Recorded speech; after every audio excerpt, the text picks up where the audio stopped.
Hi guys, how are you all doing today? In this particular video, you're going to be learning how to achieve an overlap slit on your skirt and also how to turn it out with your lining. Even though I have a detailed tutorial, I've posted it on this page, how to achieve that. But because you asked for it, why not? If not, so I'm bringing it again here for you guys to see how to do that. So this is what I achieved, and you guys, this was made into a gown, okay? But in this tutorial, I'm just going to be calling it a skirt, but I hope you guys understand. So if you notice, to the front part of this my skirt, I added a lace right at the down part. So what I did was to use my hemming tape to gum this lace into the down part of the front part of my skirts, okay? And after that, I'm going to be turning it out with my lining. Now remember to cut your lining 1 inch shorter than the actual fabric. Now I'm going to start with the down parts. So first of all, you must start from the down parts to achieve a neat hemline, okay?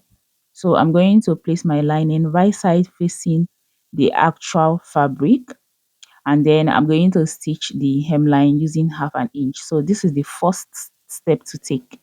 Now after sewing the hemline with 1/2 inch, I'm going to have to top stitch, okay?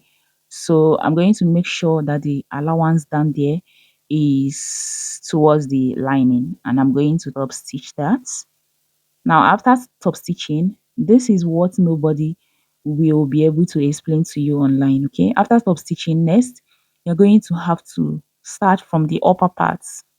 Again, please do not start from the down part, start from the upper part, and then you're going to stitch using 1/4 inch or 1/2 inch. It depends on how much allowance you have right there. So for mine, I'm stitching with 1/4 inch because I don't like leaving much allowance on my dress or my garment, anyone. So I'm going to stitch, and you can see what the hemline looks like. Can you see? So this will help the lining not to come out after we are done with this. So after doing that for one side, I'm going to repeat the same thing for the other side. Now after stitching this, I will turn it over and then iron it, okay? So I have someone right there helping me to do that, so I will give it to her to iron it. And when you want to turn this over, please ensure that you bring out some excess allowance that might be folded in, so you can see what the hemline looks like. Now I'm going to give her to iron, and I'll move over to the back. Now the back is very important, you have to pay good attention. Also to the back, you have to stitch the hemline first and then top stitch. So that is what you can see me doing right here. Now after top stitching, I'm now going to move over to the side. Now guys, to sew the side of the back piece, you're going to start from the side that has the overlap allowance, as you can see. And to stitch this, I'm equally going to start from the upper parts, just like you can see me doing. And I'm going to take it down to where the overlap is. So you can see what I am doing. And remember to stitch this using 1/4 inch.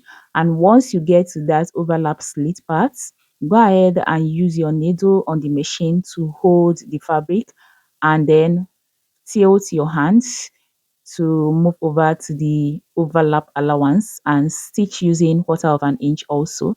Now after that, go ahead and notch it, and then after that, move over to the other side, okay, and stitch using also 1/4 inch. I believe with what you're seeing on the screen, you can understand what I'm trying to explain. Now, this is for one part. Remember that the back comes in two pieces. So you're going to repeat the same thing to the other side. And after that, go ahead and turn it over to the good side. Give it a good press. And then here I am on my table. I've done all of that. And now it is time for us to take our measurements. So the two pieces of the back is underneath and the front is on top. So I've gone ahead to arrange it. Now what I'm going to do is on the overlap allowance, I'm going to mark down to 1/2 inch. Okay, so that is where I'm going to be making my stitches, and then after that I'm going to place my tape on the waistline, mark down to 9 inches hip length, and then come out by 3/4 of an inch for the butt allowance, connect it down to the knee length, and then move over to the sewing machine to stitch this. Now, because of the zipper allowance, I'm going to stitch from the waist down to the hip using a loose stitch, and the remaining part I'm going to stitch with a tie stitch. After that, I'm going to stitch from the knee length down to the hemline using a loose stitch, and after that I'll take it to the ironing table and use my hemming tape to iron down the overlap slits and then loosen up the loose stitch. This is exactly what I achieved, and I hope this was helpful. Bye.